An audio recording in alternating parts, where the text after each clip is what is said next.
daughter, you guys. I have a daughter. Her name is Eloise. She's 11.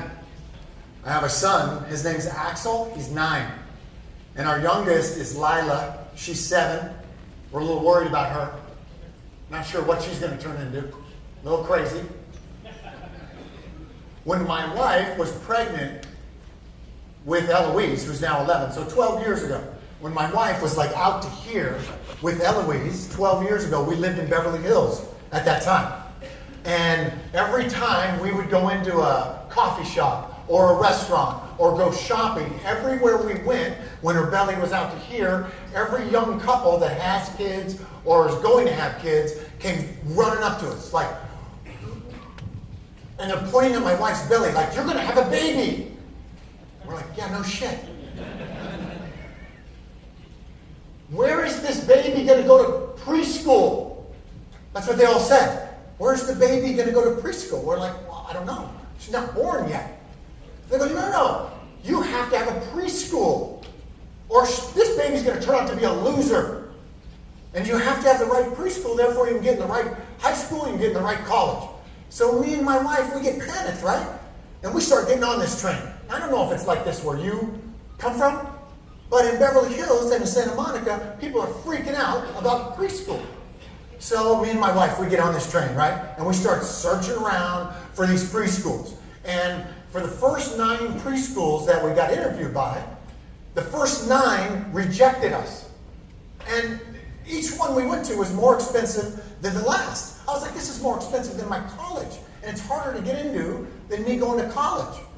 But then, the 10th preschool accepts Dawn and myself and our future Eloise. And we're like so happy, and we're paying through the nose for 4 years before Eloise is even old enough to go to preschool. So this school in Santa Monica accepts us, right? And now it's 4 years later, and every morning, it's either my wife or me dropping Eloise off at preschool.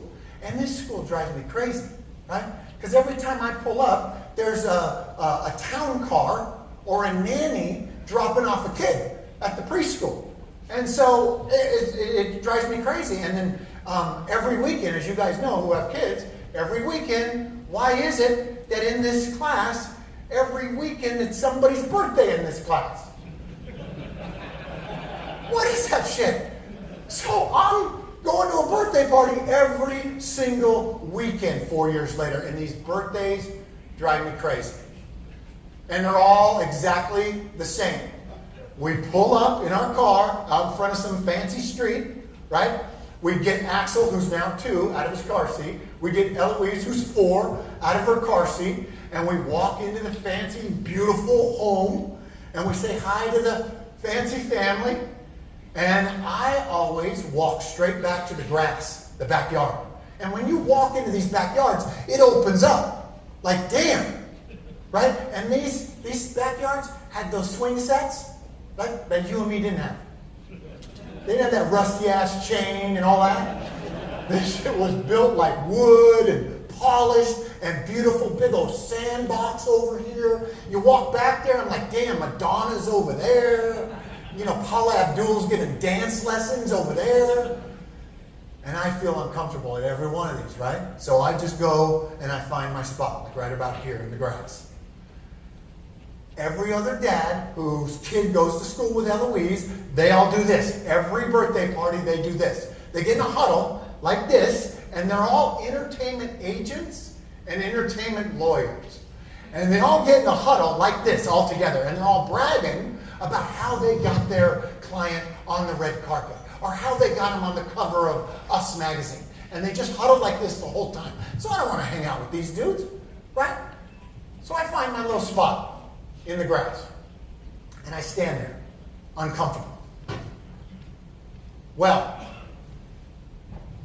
here comes the weekend. Just like every other weekend, there's a birthday party, and we're going to it.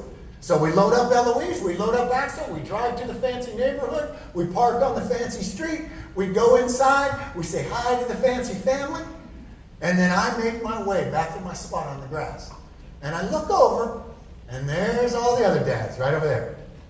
Except this one birthday party, Axel, who's about 2.5, comes running up to me, can barely speak, comes running up to me with a little white football in his hands, this big. And this little white football is plastic and it's covered in mud. He found it like in the shrubs of this backyard, right? So Axel comes sprinting up to me with this look on his face like this, Dad! And I said, okay, this is my kind of party. So Axel wants to play catch, so he throws me the ball, I catch it, and I throw it back. Then he catches it, he throws it back to me, and we're on. Just like at home, we're playing catch. And so I throw Axel a ball, boom, he drops it. I say, Axel, don't let the ball touch the ground. And Axel goes, oh yeah, Dad, oh yeah. Picks it up and throws it back. And he and I continue to play catch. Now, right when I said that, this whole huddle did this.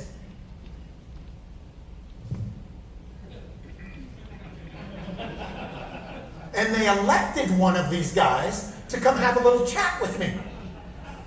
And I could see him coming out of the corner of my eye. I could see him coming a mile away.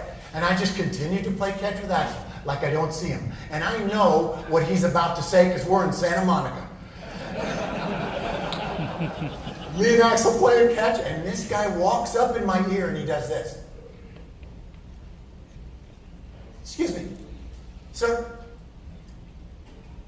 what did you just say to that boy? And I said, I told that boy, don't let the ball touch the ground. And he says, really? And why would you say that to that boy? And I said, that boy is my son, and I say that to him because that's a rule in our house. We don't let the ball touch the ground.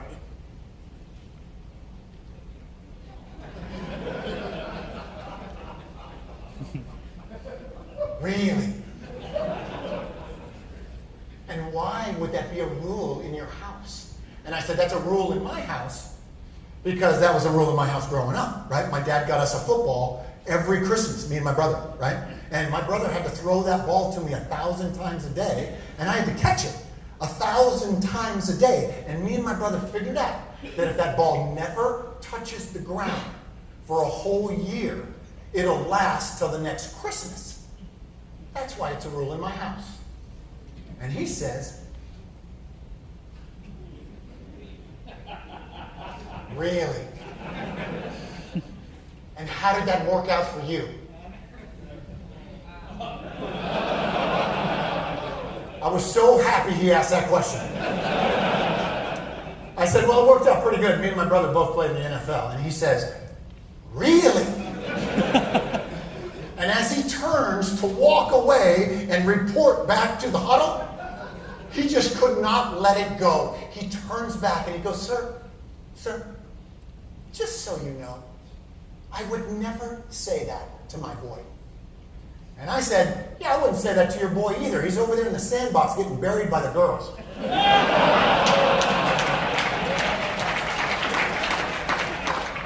I said, Axel, pick that ball up. We're taking it. This family don't need it. Let's go. Eloise, out of there. Out of the sandbox. We're out. Let's go. Went right into the kitchen. My wife was in there with all the other moms. I go, sweetheart, gone. We're out. Let's go. And we start walking out. My wife's like grabbing the kids and taking them out to the front, to the street, out front where our car is. And we get in there. My wife's like, what's going on? What's going on? What happened? And we get in the car, put the kids in the car seat. And I get in that car, in the driver's seat, and I start driving home. And you guys have felt this before, man, when you think that steering wheel is going to break, you know? And you're driving, and your family's in the car, and you're like, fuck. And my wife's like, Bo, what happened? What's the matter? And I just said this. We're moving. And we got home, and we packed up, and we moved. We packed that house up, and we moved to a place outside of town that was a little more accepting of excellence, of what it takes to be the best. I am not comfortable with my life in the hands of amateurs. I am not comfortable in a world that has reduced itself to mediocrity. I'm not comfortable raising my kids with that kind of disposition. I believe, and I was told my whole life by my dad, that I was the best. Every morning at 5 a.m. he'd rub my back, he'd rub my brother's back, and he'd rub my 4 sisters' back at 5 in the morning, and he'd whisper in our ear, "You're the best in there. God damn it, you're the best."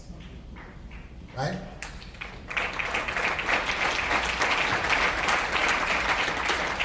And it took me a while, of hearing that, until I was like 18 or 19 years old, before I was so embarrassed that my dad would say it.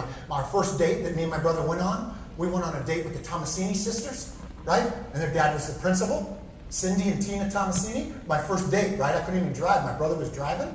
Saturday Night Fever, man. That's what we were going to. Driving. And my dad, the girls come to our house, and my dad grabs me and my brother around the necks like this. And he walks us out to the car. And the Tomasini sisters are walking. I'm like, what's my dad doing? What's dad doing in front of the girls? And he's got us both around the head like this. And as he's putting us in the car to say goodbye to us, he goes, "Now, God damn it, kids, you're the best. You're leaders. You have a whole life to look forward to. You must lead. You're the best in there, God damn it. Have a good time." And I'm like, "Dad, come on, man. You can't say that shit." It's the Tomasini sisters, man. The whole school's going to hear about this. That's how I was raised. I've been obsessed my whole life. And if you talk to my wife, she'll say haunted by this term called the best. And what that takes. And what that is. And I believe it to be our natural disposition. Our most primal instinct to be the best. Now, we've grown up enough in this world that has just hacked at us until we are brought down to their mediocre standards. Where everybody gets a ribbon, where all these things happen, right? But our true disposition, the true power of a man, is to be the best, is to be number one. Now, when I say this, when I say to be the best, does anyone got a problem with that? Like, well, Bo, you know what? Silver medals are cool too. No, they're not. They're not cool. You ever met a silver medalist? They're never cool. And they got the silver medal because they lost the gold. They didn't win a silver. They lost the gold and were handed a participation medal. Ask any of them. Ask them how happy they are about that silver. They're like, fuck that. I don't want no silver. They didn't want a silver. That's how we're made. Now, when some people push back on me like this, they, well, Bo, that's not nice. And that's not cool. Because we're not all here to be the best. Maybe we're not. And I just say, okay, if that's your point of view, if that's what you're thinking right now, let me just give you a little refresher course on the day that you were conceived. Okay? On the day of your conception, on the day of yours, on the day of mine, what happened on that day? Sperm happened on that day. 300 million sperm were delivered on the day of your conception. 300 million. You were one of them. Okay? All with 1 million years of design to do one thing. What? Fertilize the egg. All evolution, all design. Fertilize the egg. Do you think that was a casual swim? Right? Do you think like, look, I can't, my family got a bunch of damn athletes, right? So, when I was up in there, I don't even know if sperm have elbows, but man, I'm sure I was catching some of that on the way there. And anytime somebody argues with me about this, I just say, you must be aligned with Mother Nature. You have to be aligned with Mother Nature to be the best. Because guess what? Who won the first race you ever entered?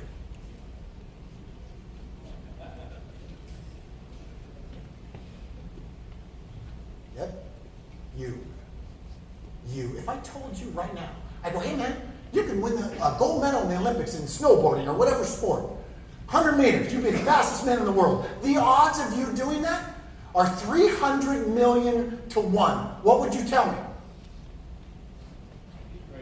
What would everyone outside these doors tell me? It's impossible. You're correct. Those aren't good odds. I fucking love those odds. I love those odds. Guess why? We've already proven it. We've already done it.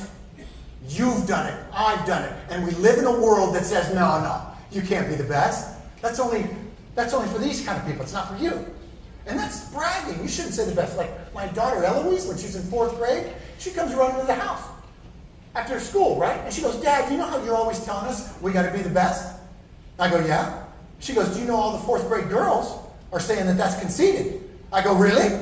Let me have a little chat with the 4th grade girls about sperm. You guys imagine how popular I am at this school? But I'm right. I'm right. Look, I love winning. I don't love winning as much as I hate losing. I hate it. I hate the taste of it. I hate it. I'll refuse it at all costs. I'll do anything not to lose. That's how we're made. That's our true nature. We hate to lose. If you want to be undefeated, guess who you have to align yourself with? Mother Nature. Mother Nature. There's one way to command Mother Nature. One way. You must obey her. She's undefeated. Until she loses, I'll pick another teammate, but she's mine. So I got to go with my nature. And everybody that I work with has to go with their nature. Because I demand you have to be the best. If you're going to refuse Mother Nature, which is your number one to begin with, then you can't be the best. And that's for the media. That's for the politicians. That's for Hollywood. That's for the world out there. That's not for us.